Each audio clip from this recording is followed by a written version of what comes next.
یہ بیان کیا کہ کچھ لوگ تھے جن کے سر پتھر سے کچلے جا رہے تھے. کچلے جانے کے بعد پھر وہ ایسے ہی ٹھیک ہو جاتے تھے جیسے پہلے تھے. اسی طرح سلسلہ جاری ہے، ختم نہیں ہوتا. آپ صلی اللہ علیہ وسلم نے حضرت جبرائیل علیہ السلام سے پوچھا کہ یہ کون لوگ ہیں؟ انہوں نے جواب دیا کہ یہ وہ لوگ ہیں جو نماز میں سستی کرنے والے ہیں اور سوتے رہ جاتے ہیں. عزیزان گرامی، آج کل اس اہم ترین عبادت جو ایمان کے بعد سب سے پہلا فرض ہے اور قیامت میں سب سے پہلے اسی کا حساب کتاب ہوگا، اس میں بھی نہایت غفلت اور لاپرواہی برتی جا رہی ہے. حالانکہ حدیث کی کتابوں میں نماز نہ پڑھنے پر بہت سخت عذاب بیان کیے گئے ہیں. برادران اسلام، جس طرح نماز پڑھنے پر اللہ تعالی کی طرف سے نعمتوں کی اور بڑے بڑے اجر و ثواب کی بارش ہوتی ہے، جس کو رسول پاک صلی اللہ علیہ وسلم نے احادیث میں خوب تفصیل سے بیان کیا ہے، اسی طرح جو لوگ نماز کی پابندی نہیں کرتے، اس کی طرف دھیان نہیں دیتے، نماز سے لاپرواہی برتتے ہیں اور بغیر کسی معقول عذر کے نماز جیسی اہم عبادت کو چھوڑ دیتے ہیں، ان کے بارے میں بڑی بڑی سزائیں احادیث میں بیان کی گئی ہیں. حضور اقدس صلی اللہ علیہ وسلم کا ارشاد ہے کہ نماز کا چھوڑنا آدمی کو کفر سے ملا دیتا ہے. اس قسم کا بیان اور کئی حدیثوں میں آیا ہے. نبی کریم صلی اللہ علیہ وسلم کا ارشاد ہے کہ جو شخص 2 نمازوں کو بلا کسی عذر کے ایک وقت میں پڑھے، وہ بڑے گناہوں کے دروازے میں سے ایک دروازے پر پہنچ گیا. بہت سے لوگ جو اپنے کو دیندار بھی سمجھتے ہیں اور گویا نماز کے پابند بھی سمجھے جاتے ہیں، وہ کئی نمازیں معمولی بہانے سے، سفر کا ہو، دکان کا ہو، ملازمت کا ہو، گھر آ کر اکٹھی ہی پڑھ لیتے ہیں. یہ گناہ کبیرہ ہے کہ بلا کسی عذر کے نماز کو اپنے وقت پر نہ پڑھا جائے. حالانکہ بالکل نماز نہ پڑھنے کے برابر گناہ نہیں، لیکن بے وقت پڑھنے کا بھی سخت گناہ ہے. حضرت علی فرماتے ہیں کہ حضور صلی اللہ علیہ وسلم نے ارشاد فرمایا کہ 3 چیزوں میں تاخیر نہ کرو. 1 نماز جب اس کا وقت ہو جائے، 2 جنازہ جب تیار ہو جائے، 3 بے نکاحی عورت جب اس کے جوڑ کا شوہر مل جائے. حضور اقدس صلی اللہ علیہ وسلم کا ارشاد ہے کہ جس شخص کی ایک نماز بھی چھوٹ گئی وہ ایسا ہے گویا اس کے گھر کے لوگ، مال و دولت سب کچھ چھین لیا گیا ہو. نماز کا چھوٹنا اکثر یا تو بال بچوں کی وجہ سے ہوتا ہے کہ ان کی خیر خبر میں مشغول رہے، یا مال و دولت کمانے کے لالچ میں نماز چھوٹ جاتی ہے. اور اللہ کے رسول کا ارشاد ہے کہ نماز کا چھوڑنا انجام کے اعتبار سے ایسا ہی ہے گویا بال بچے اور مال و دولت سب چھین لیا گیا ہو اور اکیلا کھڑا رہ گیا ہو. یعنی جتنا نقصان اور ٹوٹا مال و دولت کے برباد ہونے میں ہے، اتنا ہی نماز کے چھوڑنے میں ہے. یا جس قدر رنج اور افسوس مال و دولت کے برباد ہونے میں ہونا چاہیے، اتنا ہی افسوس اور صدمہ نماز کے چھوٹنے پر ہونا چاہیے. لیکن لوگ ذرا اپنا جائزہ لیں اور سوچیں کہ اگر سارا مال و دولت لٹ جائے، چھن جائے یا برباد ہو جائے تو ظاہر بات ہے کہ بہت افسوس اور غم ہوگا، راتوں کی نیندیں اڑ جائیں گی. اور اگر نماز چھوٹ جائے تو کوئی غم نہیں، کوئی افسوس، کوئی فکر کی بات نہیں. اللہ کے سچے رسول صلی اللہ علیہ وسلم کے ارشاد کا لوگوں کے اوپر کوئی اثر نہیں. لوگ حضور صلی اللہ علیہ وسلم کے سچے ہونے کا دعویٰ بھی اپنی زبانوں سے کرتے ہیں، مگر ان کے پاک ارشاد کا کوئی اثر نہیں، کوئی یقین نہیں. اللہ حفاظت فرمائے. حضرت عبداللہ ابن عمر رضی اللہ تعالیٰ عنہ فرماتے ہیں کہ ایک مرتبہ نبی اکرم صلی اللہ علیہ وسلم نے نماز کا ذکر فرمایا اور اس میں یہ ارشاد فرمایا کہ جو شخص نماز کا اہتمام کرے، یعنی نماز پابندی سے پڑھے، تو نماز اس کے لیے قیامت کے دن نور ہوگی اور حساب پیش ہونے کے وقت حجت ہوگی اور رہائی کا سبب ہوگی. اور جو شخص نماز کی پابندی نہیں کرتا اس کے لیے قیامت کے دن نہ نور ہوگا، نہ اس کے پاس کوئی دلیل ہوگی اور نہ رہائی کا کوئی ذریعہ ہوگا، اور وہ قیامت کے دن فرعون، حامان اور ابی ابن خلف کے ساتھ ہوگا، یعنی ان تینوں کے ساتھ بے نمازی کو عذاب دیا جائے گا۔ فرعون کو تو ہر شخص جانتا ہے کہ کتنا بڑا کافر تھا، حتیٰ کہ اس نے یہ کہا تھا کہ میں ہی خدا ہوں، اور حامان اس کے وزیر کا نام تھا، اور ابی ابن خلف مکہ کے کافروں میں بڑا سخت ترین مسلمانوں کا دشمن تھا۔ یہ رسول پاک صلی اللہ علیہ وسلم سے کہا کرتا تھا کہ میں نے ایک گھوڑا پالا ہے، اس کو بہت کچھ کھلاتا پلاتا ہوں، اس پر سوار ہو کر نعوذ باللہ تم کو قتل کروں گا۔ اس کے جواب میں ایک مرتبہ حضور پاک صلی اللہ علیہ وسلم نے اس سے یہ کہا تھا کہ انشاءاللہ میں ہی تجھ کو قتل کروں گا۔ چنانچہ احد کی لڑائی میں یہ حضور اقدس صلی اللہ علیہ وسلم کو تلاش کرتا پھر رہا تھا اور کہتا تھا کہ اگر وہ آج بچ گئے تو پھر میری خیر نہیں۔ چنانچہ آپ صلی اللہ علیہ وسلم پر حملے کے ارادے سے آپ کے قریب پہنچ گیا۔ صحابہ اکرام رضی اللہ تعالی عنہما نے ارادہ بھی کیا کہ اس کو دور ہی سے قتل کر دے، مگر حضور اکرم صلی اللہ علیہ وسلم نے ارشاد فرمایا کہ آنے دو۔ جب وہ قریب ہوا تو حضور صلی اللہ علیہ وسلم نے ایک صحابی کے ہاتھ میں سے برچھا لے کر اس کے مارا، جو اس کی گردن پر لگا اور ہلکا سا زخم اس کی گردن پر آ گیا۔ وہ اسی کی وجہ سے گھوڑے سے لڑکتا ہوا گرا اور بھاگتا ہوا اپنے لشکر میں پہنچ گیا اور زور زور سے چلانے لگا کہ خدا کی قسم، مجھے محمد صلی اللہ علیہ وسلم نے قتل کر دیا۔ کافروں نے اس کو اطمینان دلایا اور تسلی دی کہ تھوڑا سا زخم ہے، کوئی فکر کی بات نہیں، مگر یہ کہتا تھا کہ تم کو خبر بھی ہے کس نے مارا ہے؟ یہ محمد صلی اللہ علیہ وسلم کی مار ہے۔ اس زخم کے اندر اتنی تکلیف ہو رہی ہے کہ بتوں کی قسم، اگر یہ تکلیف اور درد سارے حجاز والوں پر ڈال دیا جائے تو سب کے سب ہلاک ہو جائیں۔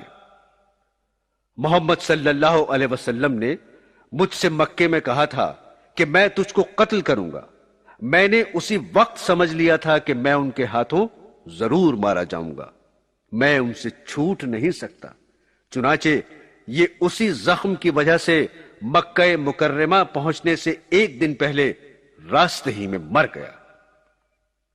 میرے دوستو، مسلمانوں کے لیے یہ نہایت غیرت اور عبرت کا مقام ہے کہ ایک پکے کافر اور سخت دشمن کو تو حضور صلی اللہ علیہ وسلم کے ارشاد کے سچا ہونے کا اس قدر یقین کہ اس کو اپنے مارے جانے میں ذرا بھی شک نہ تھا، لیکن آج کے مسلمان حضور صلی اللہ علیہ وسلم کو اللہ کا رسول ماننے کے باوجود، حضور کو سچا جاننے کے باوجود، حضور صلی اللہ علیہ وسلم کی باتوں کو یقینی کہنے کے باوجود، حضور کے ساتھ محبت کے دعوے کے باوجود، اور حضور صلی اللہ علیہ وسلم کی امت میں ہونے پر فخر کے باوجود کتنے ارشادات پر عمل کرتے ہیں، اور جن گناہوں میں سخت عذاب بتائے ہیں ان سے کتنا ڈرتے ہیں، کتنا کانپتے ہیں۔ یہ ہر شخص کے اپنے ہی گریبان میں منہ ڈال کر دیکھنے کی بات ہے، کسی دوسرے کے بتانے کی ضرورت نہیں۔ بہرحال بے نمازیوں کو عذاب ان کافروں کے ساتھ بھی دیا جائے گا، اور ان کافروں کے ساتھ عذاب ہونے کی وجہ یہ ہے کہ اکثر انہی وجہوں سے نماز میں سستی ہوتی ہے جو ان لوگوں میں پائی جاتی تھی۔ پس اگر حکومت اور بادشاہت کی مشغولی کی وجہ سے نماز میں سستی ہوتی ہے تو فرعون کے ساتھ، اور اگر ملازمت اور نوکری کی وجہ سے سستی ہوتی ہے تو حامان کے ساتھ، اور اگر تجارت کی وجہ سے سستی ہوتی ہے تو ابی ابن خلف کے ساتھ حشر ہوگا۔ ایک اور حدیث میں آیا ہے، حضرت عباد رضی اللہ تعالیٰ عنہ فرماتے ہیں کہ مجھے میرے محبوب حضور اقدس صلی اللہ علیہ وسلم نے 7 نصیحتیں کی، جن میں سے 4 یہ ہیں کہ تم اللہ تعالیٰ کے ساتھ کسی کو شریک نہ کرو، دوسرے یہ کہ تم جان بوجھ کر نماز نہ چھوڑو، جو جان کر نماز چھوڑ دے وہ مذہب سے نکل جاتا ہے۔ تیسری یہ کہ اللہ تعالیٰ کی نافرمانی نہ کرو، اس سے حق تعالیٰ ناراض ہو جاتے ہیں۔ چوتھی یہ کہ شراب نہ پیو کہ یہ ساری خطاؤں کی جڑ ہے۔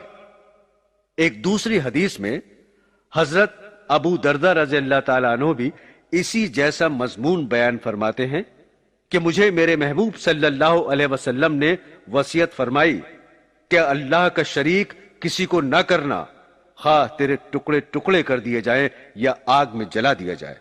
دوسری، نماز جان کر نہ چھوڑنا، جو شخص جان بوجھ کر نماز چھوڑتا ہے اس سے اللہ تعالیٰ بری الذمہ ہے۔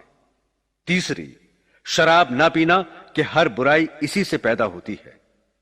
ایک حدیث میں ہے کہ جو شخص نماز کی پابندی کرتا ہے اللہ تعالیٰ 5 طرح سے اس کا اکرام اور اعزاز فرماتے ہیں۔ نمبر 1، اس پر سے روزی کی تنگی ہٹا دی جاتی ہے۔ نمبر 2، اس پر سے قبر کا عذاب ہٹا دیا جاتا ہے۔ نمبر 3، قیامت کے دن اس کے اعمال نامے سیدھے ہاتھ میں دیے جائیں گے، یہ علامت ہے اس بات کی کہ یہ لوگ جنتی ہوں گے۔ نمبر 4، پل صراط پر سے بجلی کی طرح گزر جائے گا۔ نمبر 5، یہ حساب کتاب سے محفوظ رہے گا۔ اور جو شخص نماز میں سستی کرتا ہے، اس کو پابندی سے ادا نہیں کرتا، اس کو 15 طرح سے عذاب ہوتا ہے۔ 5 عذاب دنیا میں، 3 موت کے وقت، 3 قبر میں، اور 3 قبر سے نکلنے کے بعد۔ دنیا میں 5 عذاب تو اس طرح ہوتے ہیں۔ نمبر 1، اس کی زندگی میں برکت نہیں رہتی۔ نمبر 2، نیک لوگوں کا سا نور اس کے چہرے سے ہٹا دیا جاتا ہے۔ نمبر 3، اس کو اپنے نیک کاموں پر ثواب نہیں ملتا۔ نمبر 4، اس کی دعائیں قبول نہیں ہوتی۔ نمبر 5، بزرگوں کی دعاؤں میں بھی اس کا حصہ نہیں رہتا۔ اور موت کے وقت کے 3 عذاب یہ ہیں۔ نمبر 1، وہ ذلیل ہو کر مرتا ہے۔ نمبر 2، بھوکا مرتا ہے۔ نمبر 3، پیاس کی شدت میں موت آتی ہے، اگر سمندر بھی پی لے تو پیاس نہیں بجھتی۔ اور قبر میں 3 عذاب یہ ہوتے ہیں۔ اس کی قبر اتنی تنگ ہو جاتی ہے کہ پسلیاں ایک دوسرے میں گھس جاتی ہیں۔ قبر میں آگ جلا دی جاتی ہے۔ قبر میں ایک سانپ اس پر ایسی شکل کا مسلط ہوتا ہے جس کی آنکھیں آگ کی ہوتی ہیں اور ناخن لوہے کے اتنے لمبے کہ ایک دن پورا چل کر ان کے ختم تک نہ پہنچا جائے۔ اس کی آواز بجلی کی کڑک کی طرح ہوتی ہے۔ وہ یہ کہتا ہے کہ مجھے میرے رب نے تجھ پر مسلط کیا ہے کہ تجھے صبح کی نماز چھوڑنے کی وجہ سے سورج کے نکلنے تک مارے جاؤں، اور ظہر کی نماز ضائع کرنے کی وجہ سے عصر تک مارے جاؤں، اور پھر عصر کی نماز ضائع کرنے کی وجہ سے مغرب تک، اور مغرب کی نماز ضائع کرنے کی وجہ سے عشاء تک، اور عشاء کی نماز ضائع کرنے کی وجہ سے صبح تک مارے جاؤں۔ جب وہ ایک دفعہ اس کو مارتا ہے تو اس کی وجہ سے وہ مردہ 70 ہاتھ زمین میں دھس جاتا ہے۔ اسی طرح قیامت تک اس کو عذاب ہوتا رہے گا۔ اور قبر سے نکلنے کے بعد کے 3 عذاب یہ ہیں۔ 1، حساب سختی سے کیا جائے گا۔ دوسرے، حق تعالیٰ کا اس پر غصہ ہوگا۔ تیسرے، جہنم میں داخل کر دیا جائے گا۔ عزیزان گرامی، ایک واقعہ سنیے۔ ایک عورت کا انتقال ہو گیا تھا۔ اس کا بھائی دفن میں شریک تھا۔ اتفاق سے دفن کرتے ہوئے بھائی کی کوئی چیز قبر میں گر گئی۔ اس وقت خیال نہیں آیا، بعد میں یاد آئی تو بہت رنج ہوا۔ اس نے چپکے سے قبر کھول کر اسے نکالنے کا ارادہ کیا۔ جب قبر کو کھولا تو وہ آگ کے شعلوں سے بھر رہی تھی۔ روتا ہوا ماں کے پاس آیا اور حال بیان کیا اور پوچھا یہ کیا بات ہے؟ ماں نے بتایا کہ وہ نماز میں سستی کرتی تھی اور قضا کر دیتی تھی۔ ایک حدیث میں ہے، جان بوجھ کر بغیر کسی عذر کے نماز چھوڑنے والوں کی طرف اللہ تعالیٰ قیامت میں توجہ نہیں فرمائیں گے اور دکھ دینے والا عذاب اس کو دیا جائے گا۔ میرے دوستو، بڑے سخت عذاب ہیں۔ اللہ جل جلالہ ہم سب کی حفاظت فرمائے اور گناہوں کو معاف فرمائے۔ لیکن میرے دوستو، گناہ تو اس کے معاف ہوتے ہیں جو معافی مانگتے ہیں۔ اگر کوئی معافی مانگے گا ہی نہیں، گناہوں پر اڑا ہی رہے گا، اس کو کوئی پرواہ ہی نہ ہوگی، تو اس کا کیا علاج ہے سوائے عذاب؟ بخاری شریف کی روایت ہے کہ سرکار دو جہاں صلی اللہ علیہ وسلم نے فرمایا، جس نے عصر کی نماز کو جان کر چھوڑا، اس کے تمام نیک کام برباد ہو گئے۔ اور حضرت ابن مسعود رضی اللہ تعالیٰ عنہ فرماتے ہیں کہ ایک شخص کا حضور اکرم صلی اللہ علیہ وسلم کے سامنے ذکر کیا گیا کہ فلاں شخص صبح تک سوتا رہتا ہے۔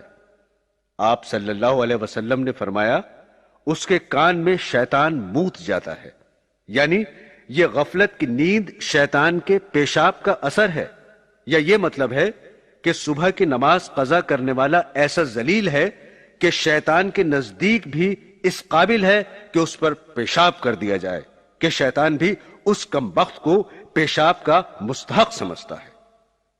میرے عزیز دوستو، آج ہی سے ہم عہد کریں کہ اے مولا کریم، آپ نے جو تحفہ اپنے محبوب صلی اللہ علیہ وسلم کو معراج کی رات عطا فرمایا تھا، ہم اس کی دل و جان سے قدر کریں اور زندگی بھر نماز کی پابندی کریں۔ اللہ تعالی ہم سب کو اپنے فضل و کرم سے نمازی بنائے، آمین ثم آمین۔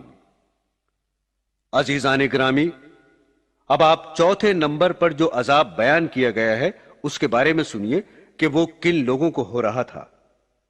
آپ صلی اللہ علیہ وسلم نے عذاب یہ بیان فرمایا، میں کچھ اور آگے چلا تو کچھ اور لوگوں کو دیکھا کہ ان کے ہونٹ اونٹ کی طرح بڑے بڑے ہیں، اور فرشتے ان کے منہ کو پھاڑ پھاڑ کر زبردستی ان کے منہ میں گوشت ٹھوس رہے ہیں جو ان کے پائخانے کے راستے سے نکل رہا ہے، اور وہ لوگ چیخ رہے ہیں، چلا رہے ہیں، لیکن ان کی کوئی سنائی نہیں ہو رہی ہے۔ رسول پاک صلی اللہ علیہ وسلم فرماتے ہیں کہ میں نے جبرائیل علیہ السلام سے معلوم کیا کہ یہ کون لوگ ہیں؟ انہوں نے جواب دیا کہ یہ آپ کی امت کے وہ لوگ ہیں جو یتیموں کا مال ناحق کھایا کرتے تھے۔ میرے محترم بزرگوں، دوستو، یتیم کا ذکر قرآن پاک میں اللہ پاک نے ایک دو جگہ نہیں بلکہ بہت سی جگہ کیا ہے، اور اس پر بار بار تنبیہ فرمائی ہے کہ ان کے ساتھ خیر خواہی کی جائے، ان کے مال میں احتیاط سے کام لیا جائے، ان کے ساتھ نرمی کا برتاؤ کیا جائے، ان کی اصلاح اور فلاح کی کوشش کی جائے، حتیٰ کہ اگر کسی یتیم لڑکی سے نکاح کرے تو اس کے مہر کو کم کرنے پر ڈانٹا ہے کہ غریبی کی وجہ سے اس کے مہر میں بھی کمی نہ کی جائے۔ حضور پاک صلی اللہ علیہ وسلم کا ارشاد کئی حدیثوں میں وارد ہوا ہے کہ میں اور وہ شخص جو کسی یتیم کی دیکھ بھال کرتا ہو جنت میں ایسے قریب ہوں گے جیسے دو انگلیاں، یعنی جس طرح دو انگلیاں قریب قریب اور ملی ہوئی ہوتی ہیں، ایسے ہی میں اور وہ شخص جنت میں قریب قریب ہوں گے۔ ایک حدیث میں ارشاد ہے کہ جو شخص کسی یتیم کے سر پر شفقت سے ہاتھ پھیرے اور صرف اللہ تعالی کی خوشی کے واسطے ایسا کرے تو اس کا ہاتھ یتیم کے سر کے جتنے بالوں پر پھرے گا، ہر بال کے بدلے میں اس کو نیکیاں ملیں گی۔ اور بھی بہت سی حدیثوں میں اس طرح کی فضیلتیں وارد ہوئی ہیں، لیکن اس کے بالمقابل اگر کوئی یتیم کو تکلیف پہنچائے، اس کو پریشان کرے یا اس کا مال کھائے تو اس کے لیے احادیث میں بڑے سخت اور سنگین عذاب بیان کیے گئے ہیں۔ ایک حدیث میں ہے کہ قیامت کے دن کچھ لوگ قبروں سے اٹھیں گے کہ ان کے منہ میں آگ بھڑک رہی ہوگی۔ کسی نے پوچھا کہ یا رسول اللہ، یہ کون لوگ ہوں گے؟ تو حضور پاک صلی اللہ علیہ وسلم نے قرآن پاک کی آیت تلاوت فرمائی جس کا ترجمہ یہ ہے، جو لوگ یتیموں کا مال ظلم سے کھاتے ہیں وہ اپنے پیٹ میں آگ بھرتے ہیں۔ ایک اور حدیث میں ہے کہ 4 قسم کے آدمی ایسے ہیں جن کو اللہ جل شانہ نہ تو جنت میں داخل فرمائیں گے نہ جنت کی نعمتیں ان کو چکھنا نصیب ہوں گی۔ ایک وہ شخص جو شراب پیتا ہو، دوسرے سود خور، تیسرے وہ شخص جو ناحق یتیم کا مال کھائے،